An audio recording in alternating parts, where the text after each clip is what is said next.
Hello friends, good morning, welcome back to my channel. আমি মানসী। তোমরা সবাই কেমন আছো? আমিও ভালো আছি। আর দেখতেই পাচ্ছ আজকের ব্লগটা শুরু করলাম আমি বিছানা ঝাড়া দিয়ে।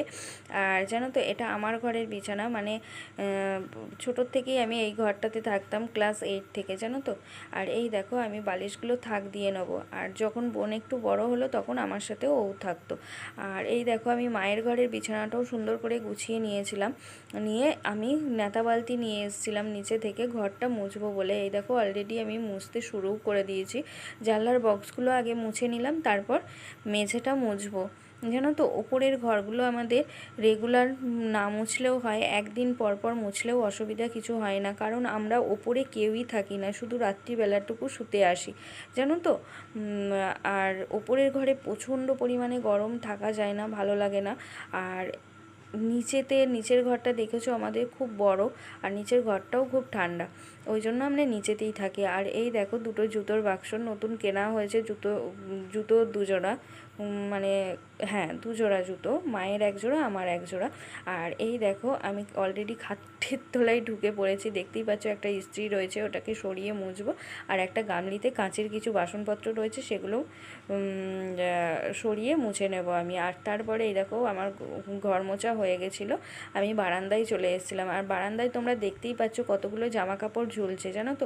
এই বর্ষার মধ্যে জামা কাপড় তো শুকায় না, কিন্তু বারান্দায় মেলে দিলে, বারান্দায় অনেকগুলো তার রয়েছে, মেলে দিলে কি বলো তো, আমাদের বারান্দায় পাখা রয়েছে, শুকিয়ে যায়। আর অলরেডি আমার ঘর মোছা হয়ে গেছিলো। আমি এই দেখো, সিঁড়ি দিয়ে নিচে নেমে যাচ্ছিলাম, নিচের ঘরটাও গুছিয়ে মুছবো বলে। আর এই দেখো, আমার মা উঠোনটা ঝাঁট দিচ্ছিল, আমার অনেকটাই দেরি হয়ে গেছিলো। আর নিচের ঘরটাও যেহেতু মুছতে হবে, ওই জন্য মা বললো থাক, আমি উঠোনটা ঝাঁট দিয়ে নিচ্ছি। ওই জন্য মা উঠোনটা ঝাঁট দিয়ে নিচ্ছিল, দেখতে পাচ্ছ বন্ধুরা।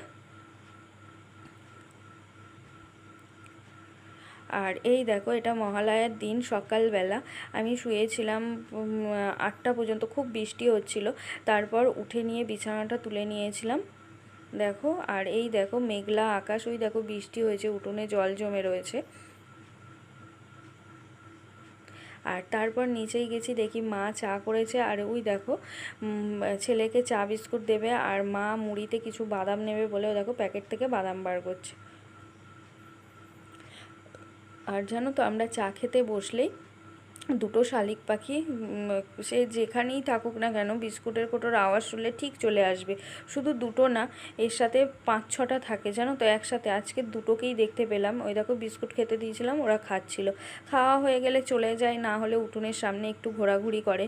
আবার যখন খিদে পায়, দুটো ভাত ছড়িয়ে দিই তলাতে, ওরা খেয়ে নেয়। আর এই দেখো, ছেলে উনুনে জাল দিচ্ছিল, মা ভাত বসিয়েছিল, তারপর দেখবে এসে নিয়ে কীরকম পাকামি করবে। এই দেখো, মা প্রেশার কুকারে ডাল বসিয়েছে, আর দেখো, এই দেখো চলে এসছে, এসে নিয়ে এই দেখো সাঁড়াশি দিয়ে প্রেশার কুকারের সিটিটা উঁচু করে দিল, হাওয়াটা বার করে দিল, দেখেছো, ওর এরকম কিছু বদমাইশি আছে। আর তারপরে আমি ঘরে চলে এসেছিলাম বন্ধুরা। এসে দেখো, নিচের খাটটা গোছানো ছিল না, ওই জন্য একটু নিচের ঘরের খাটটা গুছিয়ে ঝেড়ে নিচ্ছিলাম। আর খাটটাতেও দিনে জানো তোমরা অনেকবারই ঝাড়তে হয়, কারণ সব সময় ছেলে এই খাটের ওপর বসে বসেই খেলা করে, আঁকে, এই সব করে।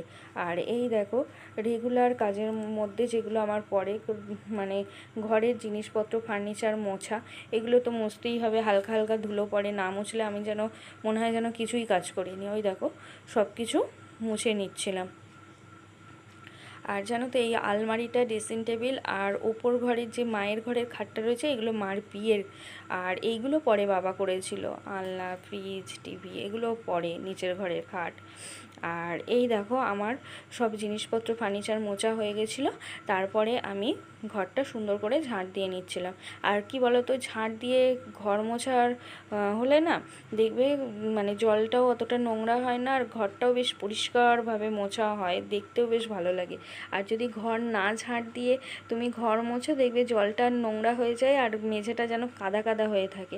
আর এই দেখো বন্ধুরা, আমাদের অলরেডি সকালের টিফিন খাওয়া হয়ে গেছিলো, বাসনপত্র পড়েছিল অনেকগুলোই, তা মাকে বললাম দাও, আমি মেজে নিচ্ছি। এই দেখো, তাড়াতাড়ি করে মেজে নিচ্ছিলাম আমি।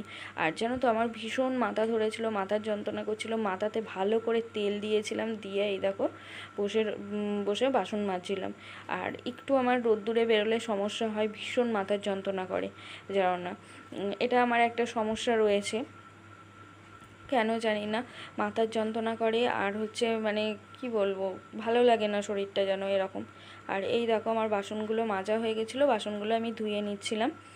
আর এই দেখো ছেলে এই জায়গাতে বসে বসে খেয়েছিল, ওর জানো তো ওই দেখো বসে বসে আবার মহালয়া দেখছিল সকালবেলা। আর ওর পায়ে এখনও ভীষণ ব্যথা, যেন না ব্যথার ওষুধ এনেছে তাও কমছে না, একটা পাউডার দিয়েছে, ওই জায়গাটা যেন সবসময় একটা মানে রসগোল্লার মতো লাগছে। আর এই দেখো বন্ধুরা আমি ন্যাতা বালতি নিয়ে এসে নিচের ঘর মুছছিলাম। আর এই দেখো বাথরুমের দরজাটা খুলে একটু দেখে নিলাম বাথরুমে জল ভরা আছে কিনা। সকালবেলা মাই ভরে রেখেছিল। আর আমার খুব গরম লাগছিল ঘরদোর মুছে, ওপরে যেহেতু মুছেছি, নিচে মোছা, তারপর হচ্ছে কি বলতো আরও নানান কাজকর্ম করেছিলাম বলে খুব গরম হচ্ছিল। আমি মনে করছিলাম যে ঘরটা মোছা হয়ে গেলেই আমি স্নানটা করে নেব, ওই জন্যই আমি বাথরুমের দরজা খুলে দেখছিলাম বাথরুমে জল ভরা আছে কিনা।